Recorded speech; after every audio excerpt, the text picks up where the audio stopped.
Hello children, how are you? I hope that you will be very fine at home.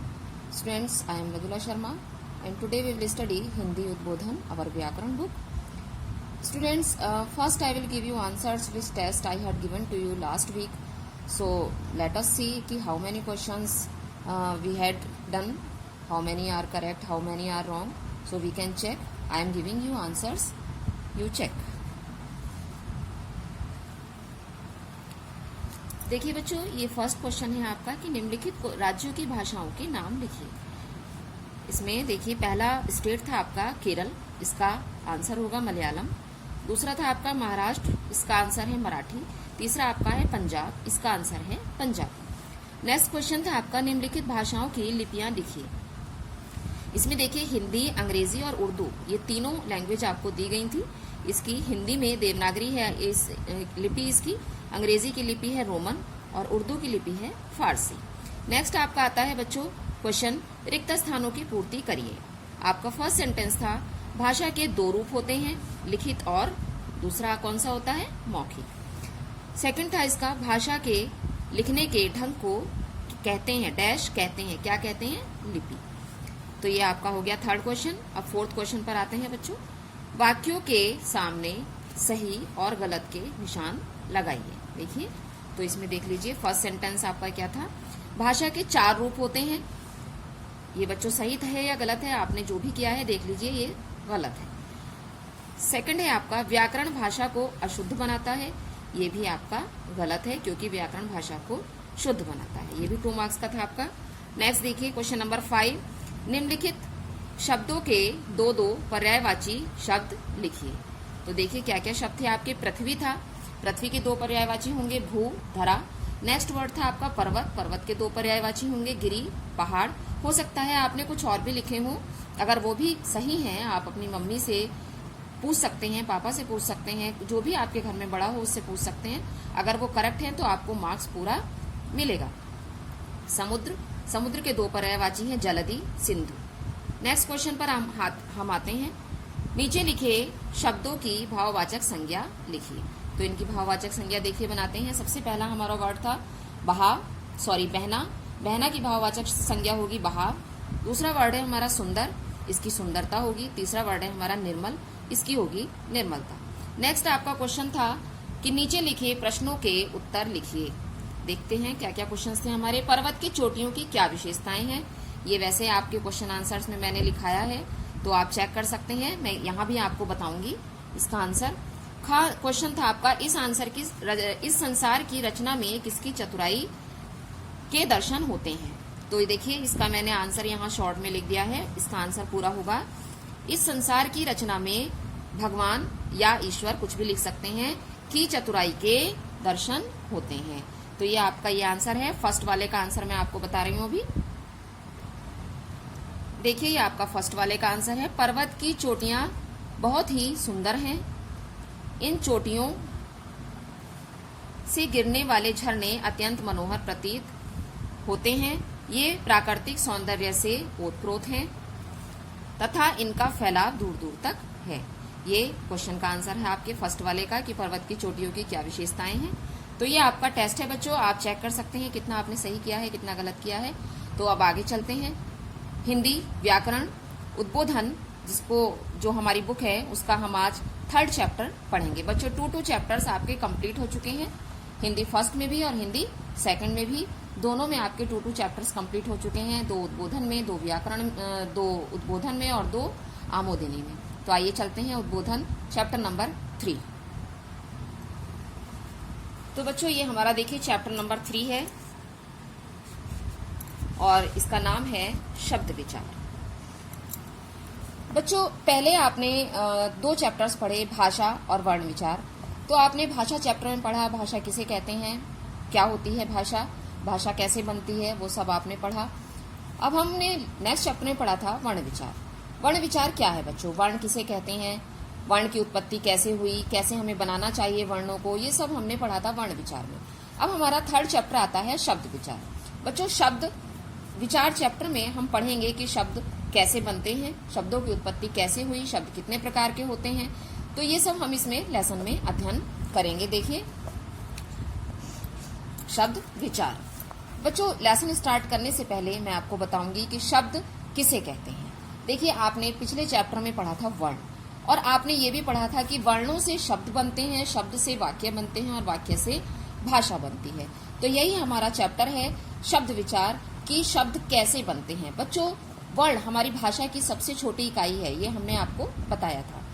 तो वर्णों के mail से ही शब्द बनते हैं। एक एक वर्ण को मिलाकर, दो या दो से अधिक वर्णों को मिलाकर शब्द बनता है। लेकिन शब्द बच्चों वही होता है जिसका कोई ना कोई अर्थ होता है। अगर हम वर्णों को मिला दें, कैसे भी वर्णों को उल्टा सीधा मिला दें, तो वो शब्द नहीं होगा जब तक उसका कोई ना कोई अर्थ नहीं निकलता।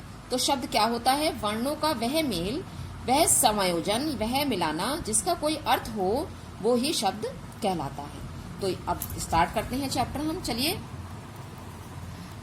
देखिए लेसन नंबर 3, शब्द विचार। शब्द वह ध्वनि है जिनसे हम भाषा का प्रयोग करते हैं। प्रत्येक शब्द का अपना एक अर्थ होता है। एक से अधिक वर्णों के मेल से शब्द बनता है। वही जो मैंने अभी आपको बताया कि शब्द वह ध्वनि है जिनसे हम भाषा का प्रयोग करते हैं। मैंने पिछले चैप्टर्स में आपको पढ़ाया था कि हमारे मुंह से निकली हुई ध्वनि ही भाषा होती है, और शब्द वह ध्वनि है जिसका प्रयोग करके हम भाषा का प्रयोग करते हैं। तो प्रत्येक शब्द का अपना एक अर्थ होता है। एक से अधिक वर्णों के मेल से शब्द बनते हैं, यानी कि दो हो या दो से अधिक हो, इनके मेल से हम शब्द बना सकते हैं। उदाहरण के लिए माता शब्द को ही लें। ये शब्द देखिए, ये है माता। मैं प्लस आ प्लस तय प्लस आ, ये मैंने आपको वर्ण में पीछे बता दिया था कि हर व्यंजन में स्वर का मेल होता है। तो जो भी मात्रा होती है उसी स्वर का, जिसकी भी मात्रा होती है उसी स्वर का मेल होता है। देखिए माता में, जैसे मैं में आ की मात्रा है तो आ स्वर उसमें मिला हुआ है, और जब हम स्वर अलग कर देते हैं तो वो व्यंजन जो है वो आधा रह जाता है। ये मैंने आपको पहले बताया था। तो जब व्यंजन आधा रह जाता है तो उसके नीचे हम हलंत लगा देते हैं। तो देखिए यहाँ हलंत लगा हुआ है, मैं प्लस आ प्लस तय प्लस आ, तो ये हुआ माता। इस शब्द में 4 वर्ण हैं, चाहे वो व्यंजन हो या स्वर हो, वर्ण ही कहलाता है। तो इसमें 4 वर्णों का मेल है। स्कूल शब्द में देखते हैं। स्कूल, देखिए यहाँ स्कूल आधा शब्द है, सॉरी अक्षर है। सा जो है आधा है, इसमें आप देख रहे हैं सा आधा है, तो इसमें किसी भी स्वर का मेल नहीं है। तो जब हम यहाँ इसको हमने वर्णों को अलग किया तो सा के नीचे हमने हलंत लगाया। अब यहाँ कोई भी इसके साथ स्वर का मेल नहीं है, तो हम स्वर नहीं इसके साथ लिख रहे हैं, केवल सा और सा के नीचे हलंत लगाकर हमने इसको यहीं छोड़ दिया। आगे आ गया हमारा का पर बड़ी ऊ की मात्रा है, देखिए तो बड़े ऊ का स्वर हो गया इसमें, और ला के साथ आ, हर व्यंजन के साथ आ का मेल होता है, ये मैंने आपको बताया था। तो इसमें देखिए 5 व्यंजन हैं, सॉरी 5 स्वर हैं, 5 वर्ण हैं इसमें। स्कूल शब्द में सा प्लस का प्लस ऊ प्लस ला प्लस आ, तो इस शब्द में 5 वर्ण हैं। तो ये हमने देखा कि वर्णों को कैसे मिलाने पर शब्दों का प्रयोग किया जाता है। वर्णों के मेल से ही शब्द बनते हैं। तो नीचे आते हैं, कई शब्दों के मेल से एक वाक्य बनता है, अर्थात वर्णों के मेल से क्या बना? शब्द बना। अब आते हैं कि शब्दों के मेल से वाक्य बनता है। अतः हम कह सकते हैं कि शब्दों का प्रयोग हम वाक्यों में करते हैं। जब शब्द का प्रयोग वाक्य में किया जाता है तब उसे पद कहा जाता है। अर्थात जब तक हम शब्द को अलग से लिखेंगे तो वो शब्द रहेगा, लेकिन उस शब्द को जब हम वाक्य में प्रयोग कर देंगे तो वो शब्द न रहकर पद कहलाने लगता है बच्चों। तो देखिए ये एक परिभाषा है शब्द की।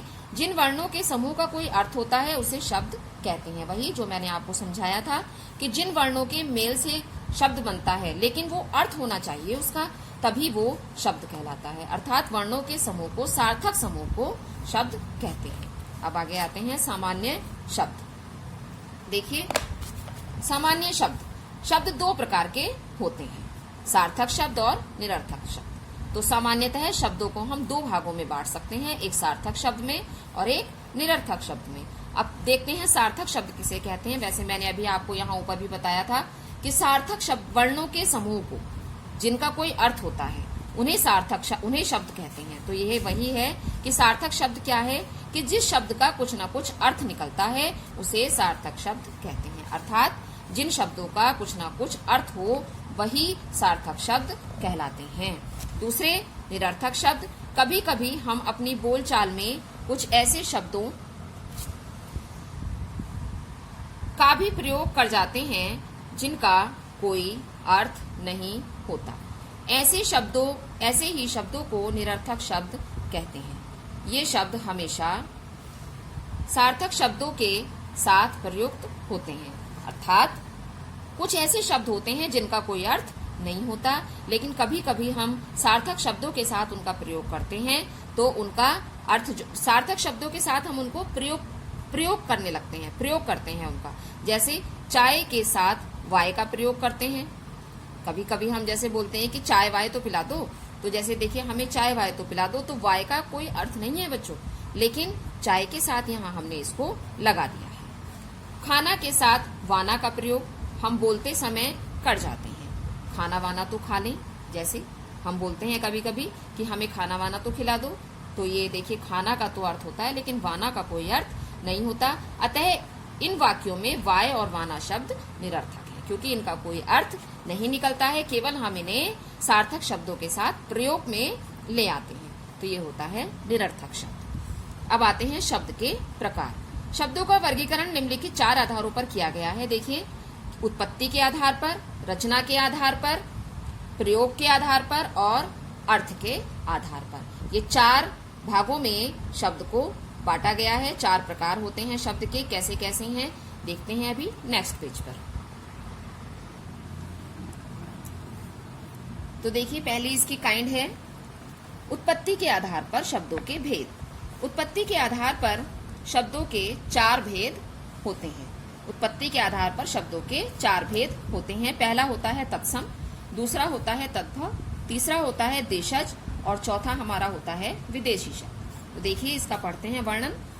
तत्सम शब्द, पहला हमारा तत्सम शब्द है। देखिए इसमें क्या लिखा हुआ है कि संस्कृत भाषा के वे शब्द जो हिंदी भाषा में प्रयुक्त होते हैं, अर्थात संस्कृत भाषा से आए हुए शब्द बिल्कुल जो शुद्ध होते हैं, शुद्ध शब्द, क्योंकि हमारी बहुत सी भाषाओं की जननी जो है वो संस्कृत है, तो संस्कृत भाषा के जो डायरेक्ट आए हुए शब्द हैं वो उनमें कोई परिवर्तन नहीं हुआ है, वो शब्द तत्सम शब्द, उन्हें तत्सम शब्द कहा जाता है। हिंदी भाषा का जन्म भी संस्कृत से ही हुआ है, जैसे मैंने अभी आपको बताया। अतः हिंदी भाषा में संस्कृत के अनेक शब्द प्रयोग किए जाते हैं। ये शब्द ऐसे होते हैं जो बिना किसी परिवर्तन के हिंदी भाषा में प्रयुक्त होते हैं, अर्थात इनमें कोई परिवर्तन अभी तक नहीं हुआ, लेकिन बहुत सी भाषाओं में हम अपनी बोलचाल की भाषा से परिवर्तन कर देते हैं, लेकिन इन शब्दों में कोई परिवर्तन नहीं हुआ। अतः ये शब्द जो हैं वो क्या कहलाते हैं? तत्सम शब्द कहलाते हैं। जैसे उच्च, अक्ष, बालक, कटु, मयूर, चंद्र, रात्रि आदि ये शब्द हैं जो अभी तक हम संस्कृत भाषा से ही लिए गए हैं और वैसे ही इनको हम प्रयोग करते हैं, तो इसे कहते हैं तत्सम शब्द। दूसरा हमारा आता है तद्भव। तद्भव शब्द वे शब्द होते हैं बच्चों, संस्कृत के वे शब्द जो अपने रूप परिवर्तन के साथ हिंदी भाषा में प्रयोग किए जाते हैं। होते तो वो भी संस्कृत भाषा के हैं, लेकिन हम लोग बोलचाल से उसको थोड़ा सा चेंज कर देते हैं, उसमें थोड़ी सी अशुद्धि आ जाती है, तो उन्हें तद्भव शब्द कहते हैं। जैसे आंख, ऊंचा, दूध, चांद आदि। तो ये हमारे शब्द जो हैं ये हमारे तद्भव शब्द हैं, और जो हमने ऊपर पढ़े ये हमारे तत्सम शब्द हैं। नीचे आते हैं देशज। देशज शब्द कौन से होते हैं बच्चों? वे शब्द जो क्षेत्रीय प्रभाव के कारण आवश्यकता और परिस्थिति के अनुसार हिंदी भाषा में प्रचलित हुए हैं, उन्हें देशज शब्द कहते हैं। देशज शब्द कैसे, क्षेत्रीय प्रभाव कैसे बोलते हैं हम? जैसे मैंने आपको फर्स्ट चैप्टर में बोली समझाया था, बोली किसे कहते हैं? जो हमारे क्षेत्र में बोली जाती है। तो कुछ शब्द ऐसे होते हैं जो कुछ एक पर्टिकुलर क्षेत्र में ही बोले जाते हैं, उन पर पूरा प्रभाव होता है उस क्षेत्र का। तो जैसे थैला, जूता, गाड़ी, पेट, खटखटाना आदि। तो ये शब्द ऐसे हैं जो हमारे कुछ प्रॉपर वर्ड्स हैं ये, और ये केवल उस पर्टिकुलर क्षेत्र में ही बोले जाते हैं। तो ये होते हैं हमारे देशज शब्द। ये होते हैं विदेशी शब्द। देखिए कौन से होते हैं विदेशी शब्द? वे शब्द जो विदेशी जातियों के आगमन के कारण उनकी भाषा के अनेक शब्द हिंदी भाषा में आ गए हैं, उन्हें विदेशी शब्द कहते हैं। कौन से शब्द? जो बहुत सी विदेशी जातियां हमारे देश में आती हैं, वो अपनी भाषा बोलते हैं और उनके बोलने से कुछ शब्द हमारे हिंदी भाषा में प्रयुक्त होने लगे हैं, तो वो शब्द विदेशी शब्द कहलाते हैं। वो कौन कौन से शब्द हैं आप यहाँ इन्हें देखिए पढ़ सकते हैं। अंग्रेजी भाषा के शब्द, अरबी भाषा के शब्द, फारसी भाषा के शब्द, तुर्की शब्द, पुर्तगाली शब्द, चीनी शब्द। ये बच्चों आप यहाँ इसको स्वयं पढ़ सकते हैं। देखिए ये आपको पढ़ना होगा, पढ़ के ही समझना होगा इसको कौन कौन से शब्द हैं। नीचे आते हैं।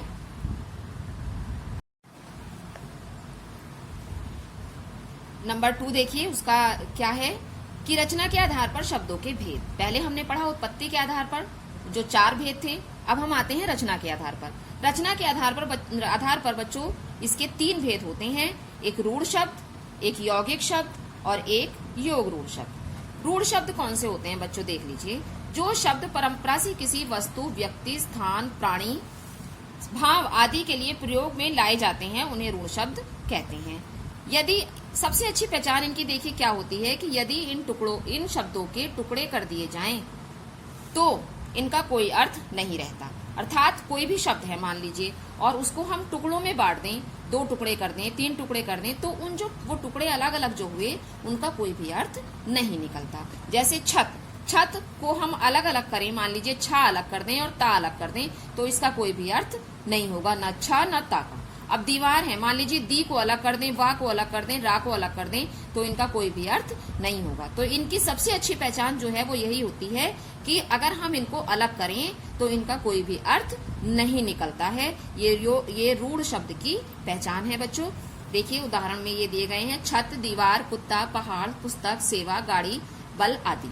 नेक्स्ट हमारा आता है यौगिक शब्द। देखिए यौगिक शब्द 2 अथवा 2 से अधिक शब्दों से बने शब्द यौगिक शब्द कहलाते हैं। 2 अथवा 2 से अधिक, तो 2 शब्द भी हो सकते हैं, 2 से अधिक भी हो सकते हैं, लेकिन इसकी पहचान क्या है देखिए कि इनके प्रत्येक खंड का अपना अर्थ होता है। अर्थात अगर हम इनके ये 2 या 2 से अधिक शब्दों के बने होते हैं, ये आपने पढ़ा भी, अगर हम इन शब्दों को अलग अलग कर देंगे तो दोनों का अर्थ निकलता है। कैसे? जैसे एक शब्द है शिक्षालय। शिक्षालय में देखिए शिक्षा प्लस आलय, शिक्षा का अर्थ आपको पता है, आलय मीन्स मंदिर, तो शिक्षा का मंदिर।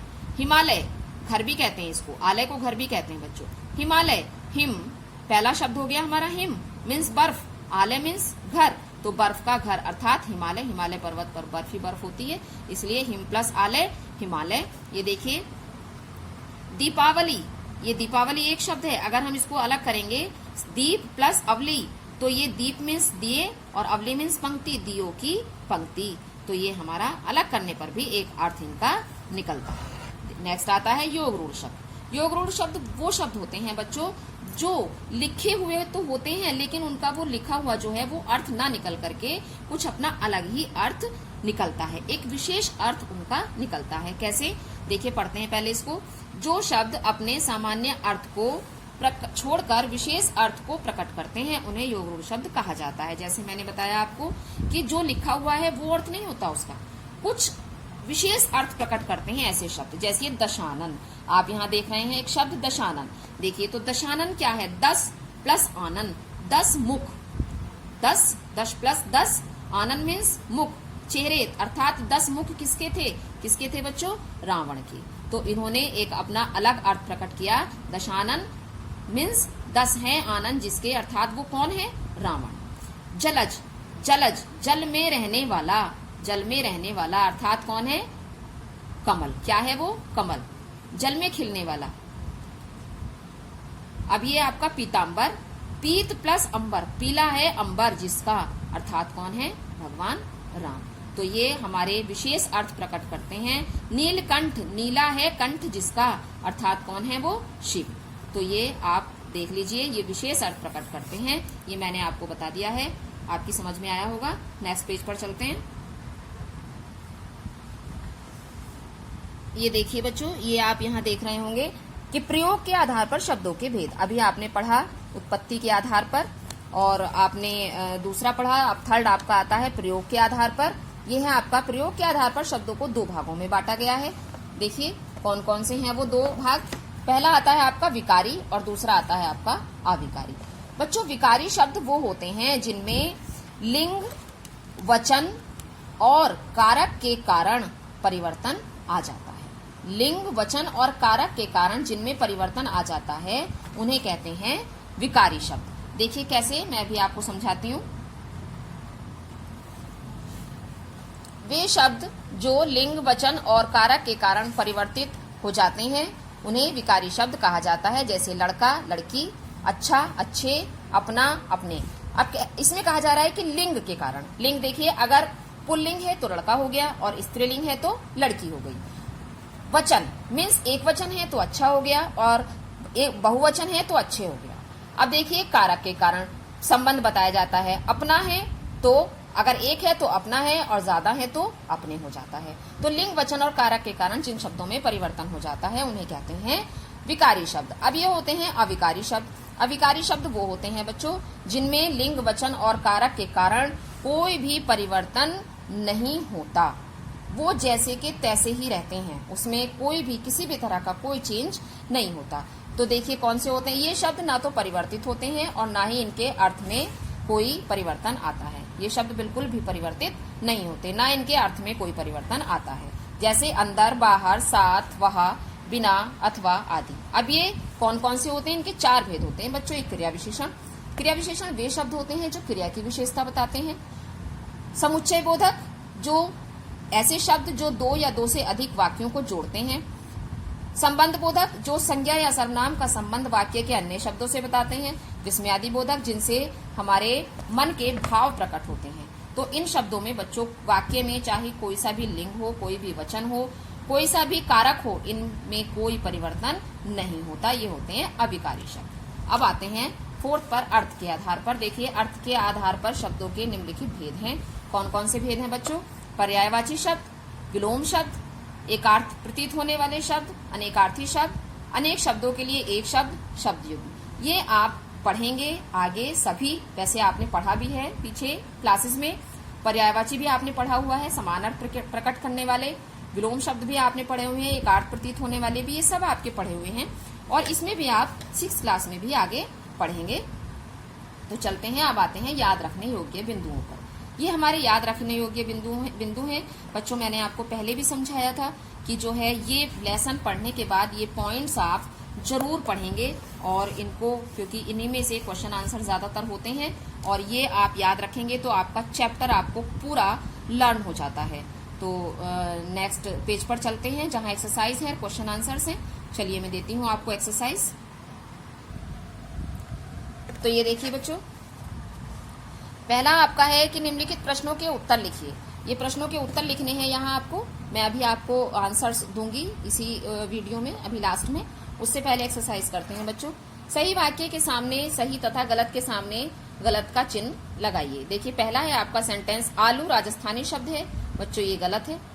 दूसरा है यौगिक शब्द 2 या 2 से अधिक शब्दों से बने होते हैं, बिल्कुल सही है। मैंने आपको समझाया था अभी कि 2 या 2 से अधिक शब्दों से बनते हैं और हम उनको अगर खंड करते हैं, उनके टुकड़े करते हैं तो दोनों का अर्थ अपने आप में निकलता है। उत्पत्ति के आधार पर शब्दों के 3 भेद होते हैं बच्चों, ये गलत है, 4 भेद होते हैं। दूसरा आपका आता विपरीत अर्थ बताने वाले शब्दों को विलोम शब्द कहते हैं, बिल्कुल सही है, ये विलोम शब्द कहते हैं। लास्ट, समान अर्थ प्रकट करने वाले शब्द पर्यायवाची शब्द कहलाते हैं। मैंने अभी पिछले पेज पर भी आपको बताया था कि जो शब्द समान अर्थ प्रकट करते हैं उन्हें पर्यायवाची शब्द कहते हैं। नेक्स्ट आपका आता है, निम्नलिखित शब्दों में से रूढ़, यौगिक और योग रूढ़ शब्द छांट कर लिखिए। ये देखिए मैंने आपको यहाँ एक्सरसाइज दे दी है आपको, ये आप खुद कर सकते हैं। रूढ़ शब्द में देख लीजिए कौन कौन से हैं, दीवार, गाड़ी, पहाड़, डॉक्टर, बल, बीमारी, मेहमान। और यौगिक में कौन कौन से हैं, सेनापति है, राजदूत है। और योग रूढ़ में देख लीजिए जलज है और नीलकंठ है। तो नेक्स्ट पर आते हैं हम, निम्नलिखित शब्दों में से तत्सम, तद्भव और देशज और विदेशी शब्द छांट कर लिखिए। देखिए ये सब एक्सरसाइज यहाँ करी हुई है मैंने, आप देख सकते हैं। इसमें से तत्सम है मयूर, वायु, बालक। तद्भव है दांत, मोर, दूध, आग। देशज है जूता, पेट, खटखटाना, लोटा, गाड़ी। नेक्स्ट आपका आता है विदेशी शब्द, चाय, चम्मच, बारूद, नमक, अलमारी, आलू, पैसा, पेंसिल, दुकान, कॉपी। तो ये आपके विदेशी शब्द हैं। अब ये देख सकते हैं आपको, रिक्त स्थानों की पूर्ति कीजिए। वर्गों नहीं बच्चों, ये वर्णों का है। वर्णों का समूह जिसका कोई अर्थ होता है, इसको आप वर्णों कर लीजिए। यहाँ ये वर्णों है। वर्णों का समूह जिसका कोई अर्थ होता है क्या कहलाता है, शब्द कहलाता है। दूसरा आता है वाक्य में प्रयुक्त शब्द पद कहलाते हैं। उत्पत्ति के आधार पर शब्दों के 4 भेद होते हैं। विदेशी भाषाओं के प्रभाव से हिंदी भाषा में आए शब्द विदेशी शब्द कहलाते हैं। और प्रयोग के आधार पर शब्दों को 2 भागों में बांटा गया है, और लास्ट है आपका रचना के आधार पर शब्दों के 3 भेद होते हैं। तो ये आपका बिल्कुल सही एक्सरसाइज मैंने इसमें कर दी है। आप एक बार मैच कर लीजिएगा, क्योंकि सारी ही एक्सरसाइज बच्चों पीछे लेसन में दी हुई होती हैं। मैं फिर भी एक बार यही कहूंगी कि आप इसको एक बार चेक कर सकते हैं कि कहीं कोई मिस्टेक तो नहीं हो गई है। वैसे सभी सही किया गया है, लेकिन फिर भी आप चेक कर सकते हैं एक बार। तो अब मैं आपको क्वेश्चन आंसर्स दे रही हूं। तो ये देखिए बच्चों, ये आपके क्वेश्चन आंसर्स हैं। देखिए पहला क्वेश्चन मैं पढ़ती हूँ, शब्द की परिभाषा उदाहरण सहित दीजिए।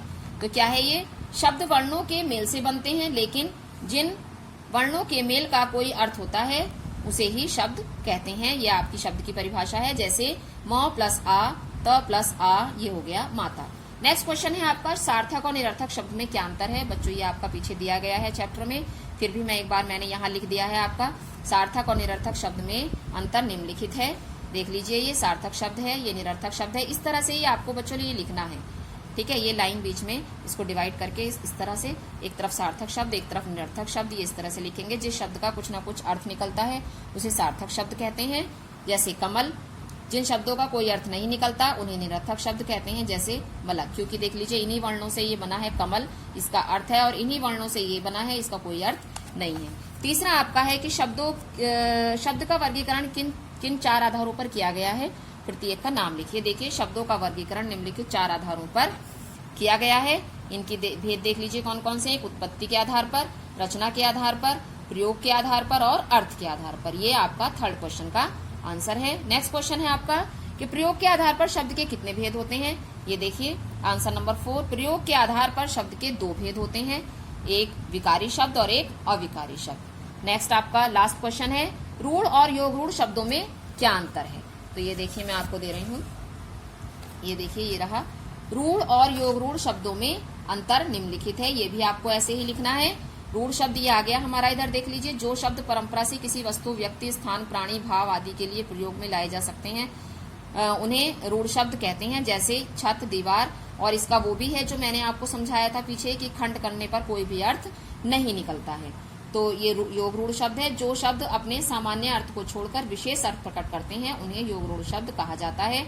जैसे दशानन और रावण। नीलकंठ, दशानन मीन्स 10 है आनंद जिसके, अर्थात कौन है? वो रावण। और नीलकंठ, नीला है कंठ जिसका, अर्थात शिव। तो बच्चों ये आपके क्वेश्चन आंसर्स कंप्लीट हो जाते हैं। एक बार देख लीजिए फिर से, मैं आपको स्क्रीन पर दिखा रही हूँ, ये देख लीजिए फिर से। और इसी के साथ आपका ये चैप्टर नंबर 3 कंप्लीट होता है बच्चों।